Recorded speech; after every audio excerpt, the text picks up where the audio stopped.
엽기서 5장 1절에서 16절입니다. 다 같이 함께 읽겠습니다. 너는 부르짖어 보라. 내게 응답할 자가 있겠느냐? 거룩한 자 중에 내가 누구에게로 향하겠느냐? 분노가 미련한 자를 죽이고 시기가 어리석은 자를 멸하느니라.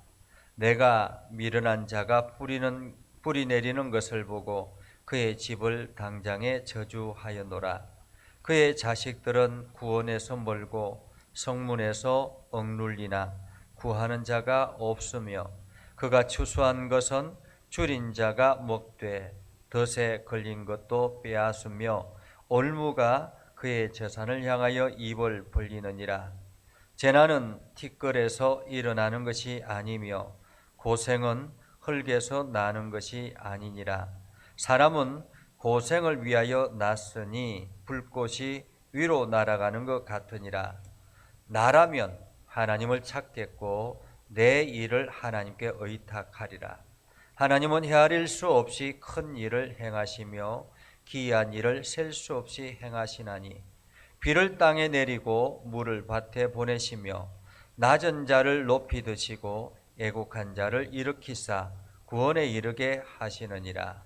하나님은 교활한 자의 계교를 꺾으사 그들의 눈이 성공하지 못하게 하시며 지혜로운 자가 자기의 계략에 빠지게 하시며 강교한 자의 계략을 무너뜨리시므로 그들은 낮에도 어두움을 만나고 대낮에도 더듬기를 밤과 같이 하느니라. 하나님은 가난한 자를 강한 자의 칼과 그 입에서 또한 그들의 손에서 구출하여 주시나니 그러므로 가난한 자가 희망이 있고 악행이 스스로 입을 다무느니라. 아멘. 오늘도 하나님의 은혜가 여러분에게 가득하기를 바랍니다. 여러분들이 하는 모든 일들 가운데 하나님의 영광이 드러날 수 있기를 주님의 이름으로 축복합니다. 제가 설교를 준비하는데 보통 이제 10월 중순쯤이면 내년 설교 본문들을 쭉 정합니다. 1년치 본문을 정하고 그 본문을 가지고 이제 묵상하고 기도하고 그러면서 이제 설교를 준비하는데 제가 1년에 설교의 여러 가지 다양한 형태를 가지고 설교를 합니다. 아마 성도들은 그냥 늘 똑같은 설교일 거라고 생각을 하는데 사실 저는 전달하는 게 더욱더 성도들이 지루하지 않도록 그래서 1년에 설교의 패턴을 두 달씩 해가지고 6가지 패턴으로 설교를 진행하고 있습니다.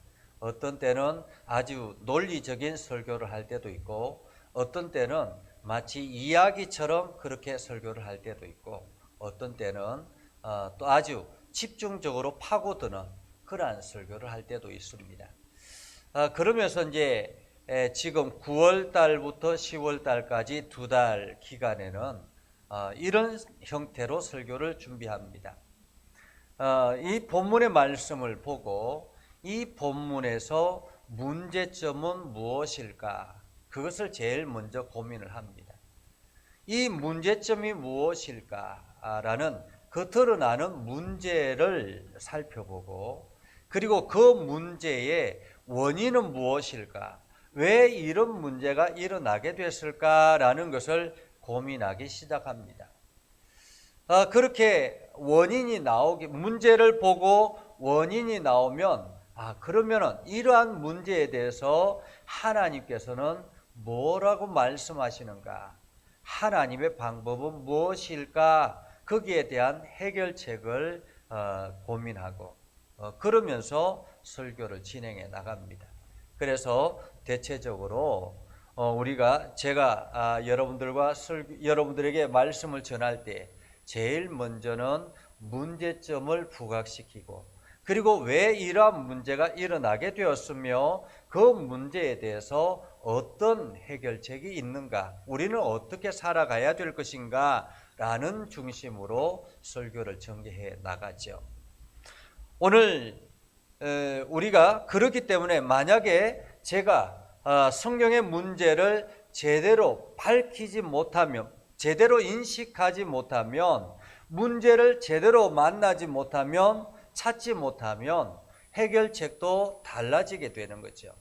그래서 성경의 문제가 거기에 대한 문제가 정확치 않으면 해결책이 전혀 엉뚱한 방향으로 갈 수 있다라는 것입니다. 사실 그렇죠. 여러분들이 만약에 어디 가슴이 아파서 병원에 갔습니다.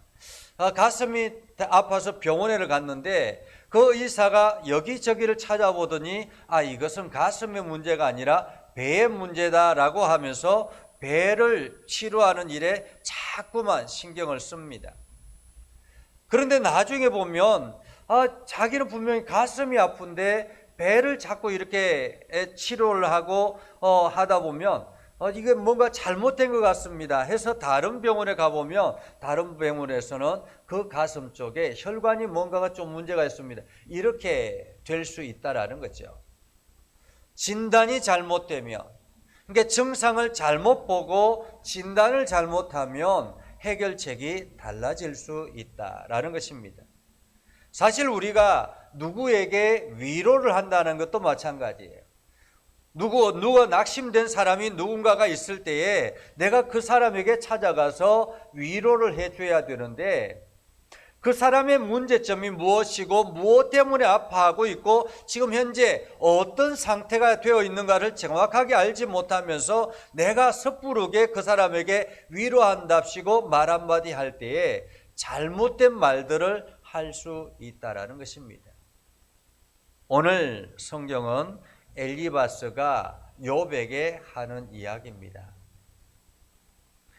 오늘 새벽에도 말씀을 살펴보았던 것처럼 엘리바스는 다른 세 친구와 함께 욥을 위로하기 위해서 찾아왔습니다. 갑작스런 고난을 맞이해서 모든 것을 잃어버리고 낙심해 있는 친구를 찾아와서 위로해 주기 위해서, 그리고 격려해 주기 위해서 찾아온 것입니다.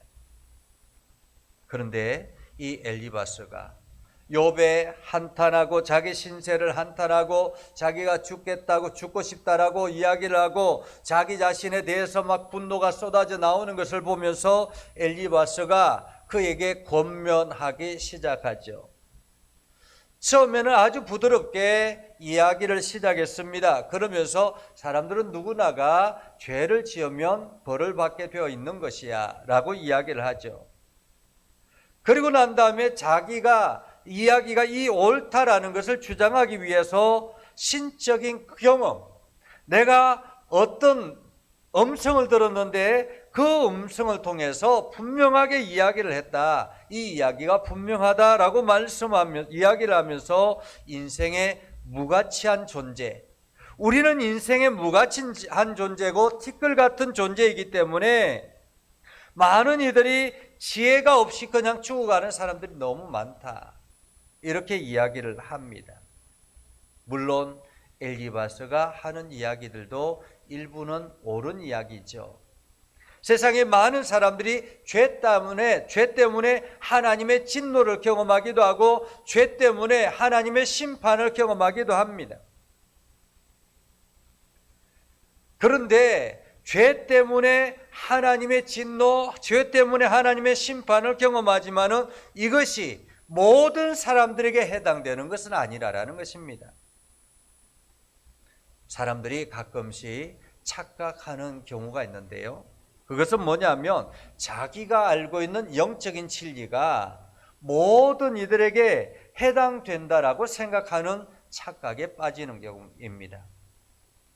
사실 하나님께서는 각자에게 맞는 하나님의 메시지가 주어지고 각자에게 맞는 하나님의 역사하심이 있는 것입니다. 섭리가 있는 것입니다. 여러분, 만약에 그 많은 사람들을 거느리고 있는 어떤 리더가 있다고 생각해 보십시오. 그 각자의 개성이 각기 다른데 그것을 천편일률적으로 동일하게 모든 것들을 통제해 나간다면 그것이 쉽겠습니까? 그것은 반드시 옳다라고 보기는 어려운 일입니다.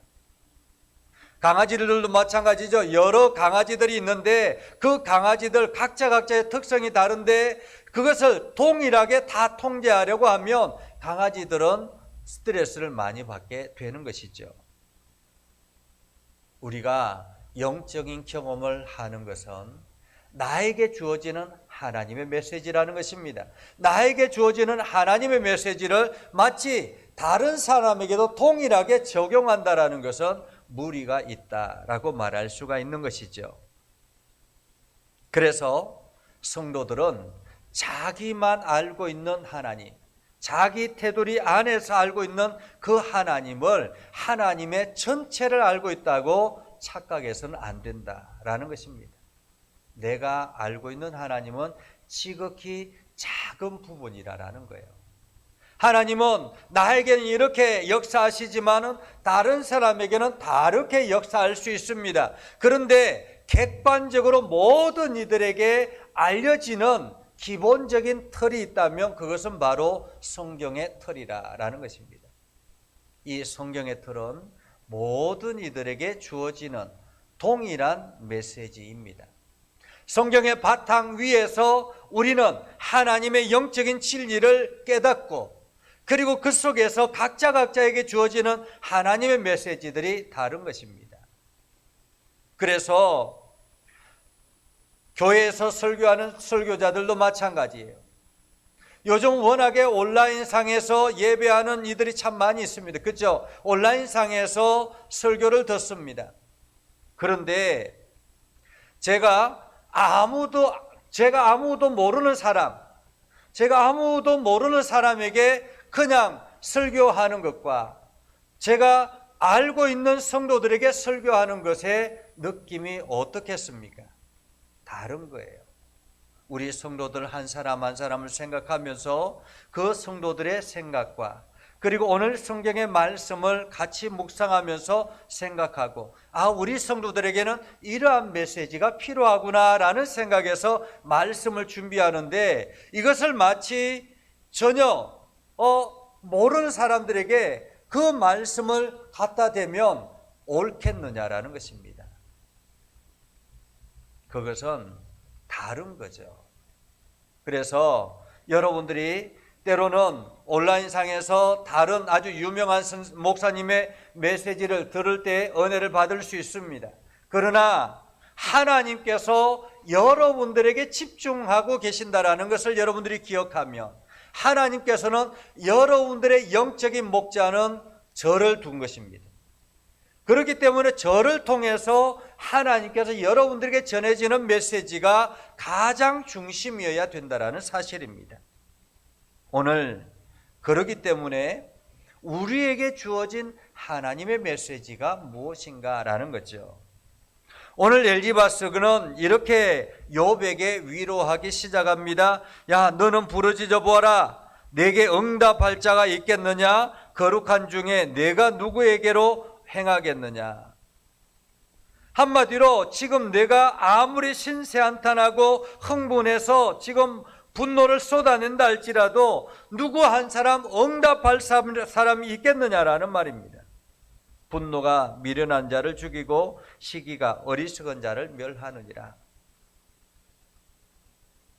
오늘 욥이 아무리 분노해도 응답할 자가 없다라고 이야기를 하는 것입니다. 왜 그렇습니까? 엘리바스가 생각하기에는 욥은 지금 하나님의 진노를 받아서 엘리바스가 하나님 앞에 큰 죄를 지었기 때문에 하나님의 진노를 받아서 이런 상황이 됐다라고 생각하고 있다라는 것입니다. 그렇기 때문에 하나님께서 욥을 심판하고 있는 가운데 있기 때문에 누가 응답하겠느냐라는 말이에요. 누가 응답하겠느냐? 아무리 내가 분노하고 쏟아내도 응답할 자가 없겠다라는 것입니다. 내가 미련한 자가 뿌리 내리는 것을 보고 그의 집을 당장에 저주하였느니라. 그의 자식들은 구원에서 멀고 성문에서 억눌리나 구하는 자가 없으며 그가 추수한 것을 줄인 자가 먹되 덫에 걸린 것도 빼앗으며 올무가 그의 재산을 향하여 입을 벌리느니라. 한마디로 지금 이 엘리바스가 미련한 자, 어리석은 자를 보고 그 어리석은 자가 뿌리 내리는 것을 보고는 저주했다라는 거예요. 그 집을 향해서 저주했는데 그 자식이 무사한 것과 거리가 멀어서 성문에서 짓눌리고 구해주는 사람들이 없는 그러한 경험을 봤다라는 것입니다. 당신이 저주하니까 그 자식이 그렇게 성문에서 짓밟히는 것을 보았다라는 것입니다. 그러면서 그들이 추수한 것은 배고픈 사람들이 다 가져가서 먹어버렸다라는 거예요. 오늘 이 엘리바스의 행동이 과연 신앙적인 사람의 행동일까라는 것입니다. 신앙적인 사람의 행동일까? 물론 미련한 자, 하나님을 믿지 아니하고 마치 사람들에게 해롭게 하고 죄악 가운데 있는 사람들, 그 사람들을 때로는 나를 힘들게 하는 사람들, 그들을 저주하고 싶을 때가 있죠. 그러나 예수님은 무엇이라고 말씀하셨습니까? 용서하되 7번씩 70번이라도 용서하라고 말합니다. 원수를 사랑하라고 말씀하지 않습니까? 성도들은 남을 저주하는 인생이 아니라 남을 축복하는 인생입니다. 오늘 엘리바스의 그 모습을 보면 어쩌면은 아주 고집스러운 그러한 신앙인 같이 보여지는 것을 봅니다. 그렇게 이야기하죠. 재난은 티끌에서 일어나는 것이 아니며 고생은 흙에서 나는 것이 아니니라. 사람은 고생을 위하여 났으니 불꽃이 위로 날아가는 것 같으니라 라고 말하고 있죠. 이 말을 하는 이유는 무엇입니까? 야, 너가 지금 저주를 받고 있다라는 말이, 너가 저주를 받고 있다. 그러면서 엘리바스는 이렇게 이야기를 합니다. 8절에 보면 나라면, 나 같으면, 이런 말이에요. 나 같으면. 오늘 엘리바스의 지금 엘리바스가 바라보는 욥은 어떤 문제가 있다고 생각하고 있었습니까? 욥이 지금 하나님 앞에 죄를 지어서 하나님의 진노를 받고 있다라고 지금 엘리바스는 알고 있는 거예요. 생각하고 있는 거예요. 그렇기 때문에 엘리바스의 해결책은 무엇인가? 하나님 앞에 나와야 된다라는 거예요. 나 같으면, 나라면 하나님을 찾고 내 일을 하나님께 의탁하겠다. 어쩌면 욥이 가야 될 길이기도 합니다. 그런데 엘리바스가 계속 이어서 하는 이야기가 이것입니다.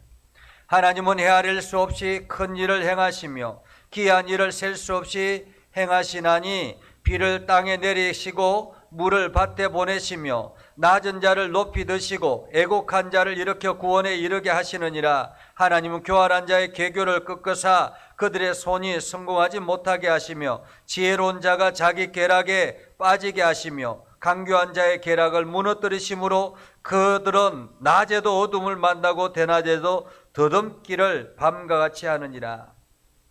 하나님은 가난한 자를 강한 자의 칼과 그 입에서 또한 그들의 손에서 구출하여 주시나니 그러므로 가난한 자가 희망이 있고 악행이 스스로 입을 다무느니라.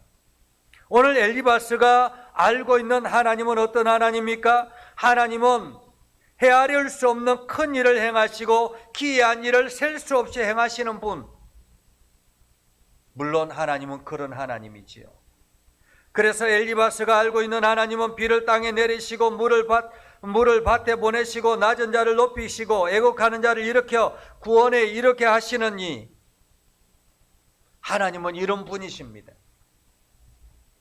하나님은 교활한 자를 꺾고 계교를 꺾고 그들의 손을 성공하지 못하게 하시고 지혜로운 자가 자기의 계략에 빠지게 하시며 강교한 자의 계략을 무너뜨리심으로 그들은 낮에도 어둠을 만나고 대낮에도 더듬기를 밤과 같이 하느니라.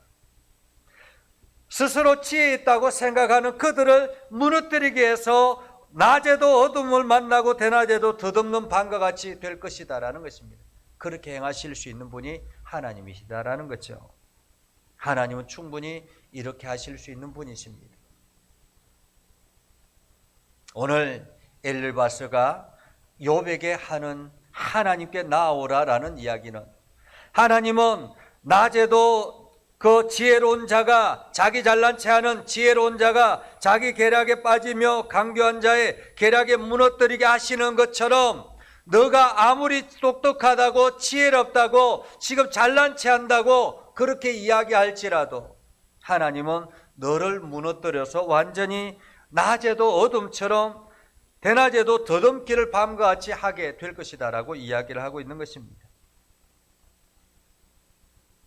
사실 엘리바스가 욥을 위로하러 왔다면 하나님은 너와 함께 하시는 분이야. 하나님께서 너를 사랑하시는 분이야. 하나님은 너와 이 아픔을 함께 하시는 분이야. 하나님은 언제나 너의 손을 붙잡고 있어. 힘내. 이렇게 말해야 옳지 않겠습니까? 근데 마치 엘리바스는 나라면 하나님을 찾겠다라고 이야기를 하면서 하나님을 마치 자기가 하나님을 잘 알고 있는 것처럼 그렇게 이야기를, 자기 자랑을 쏟아내기 시작하는 것입니다. 우리가 슬픔을 당해 있는 사람들, 어려움을 겪고 있는 사람들, 그들에게 찾아가서 나도 모르게 나의 신앙생활을 자랑처럼 이야기하는 경우들이 있을 수 있습니다. 그것이 그 사람에게, 아픔을 겪고 있는 사람에게는 하나도 도움이 되지 않는다라는 거예요. 진정 욥에게 필요한 것은 함께 울어줄 사람, 힘들어도 묵묵하게 손을 잡아줄 사람이 필요한 것이지, 지금 욥에게 충고를 해줄 사람이 필요한 것은 아니라는 것입니다. 나 같으면 이런 이야기는 사실 위로자에게 주어지는 메시지는 아닌 것입니다. 이것은 자기 스스로에게 하는 이야기가 돼야 되죠. 내가 죄를 깨닫고 나면 내가 이렇게 가야지 라고 해야 되는 것이 맞는 것입니다. 자기에게 주어지는 메시지. 오늘 우리는 우리 주변의 사람들에게, 힘들고 어려움을 당하고 있는 사람들에게 찾아가서 위로하는 일도 우리의 사명 중에 하나입니다. 그들을 격려하고 그들과 함께 아파해주는 이 일도 우리의 사명 중에 하나입니다. 성도를 돌아보고 함께 권면하고 용기를 얻는 것도 성도들이 해야 될 일입니다. 우리가 그들을 위로할 때 하나님의 지혜가 필요합니다. 하나님의 은혜가 필요합니다. 그래서 우리는 오늘도 기도하는 것입니다. 내 지식으로 그들에게 찾아가는 것이 아니라 하나님의 은혜로 그들에게 찾아가는 것이죠. 오늘 하나님께서 여러분들에게도 이러한 하나님이 여러분 편에 있다는 사실을 기억하고, 여러분들이 언제나 하나님의 손을 붙들고 나아가는 용기 있는 신앙인이 될 수 있기를 주님의 이름으로 축복합니다. 기도하겠습니다. 거룩하신 아버지 하나님, 은혜를 감사합니다. 하나님의 말씀을 듣고 하나님의 말씀대로 순종하며 하나님 나라를 꿈꾸며 나아갑니다. 우리 가운데 함께 하시고 하나님의 복이 넘쳐나게 하시고 행하는 모든 일들마다 아름다운 열매들이 나타나게 하옵소서. 예수님의 이름으로 기도드리옵나이다. 아멘. 이제는 우리 구주 예수 그리스도의 은혜와 하나님 아버지 극진하신 사랑과 성령님의 감화 감동 역사, 위로, 교통하시며 은혜가 오늘도 주의 말씀 안에 있는 믿음의 백성들 위해 하는 모든 일들 위해 영원토록 함께 하옵시기를 간절히 축원하옵나이다. 아멘.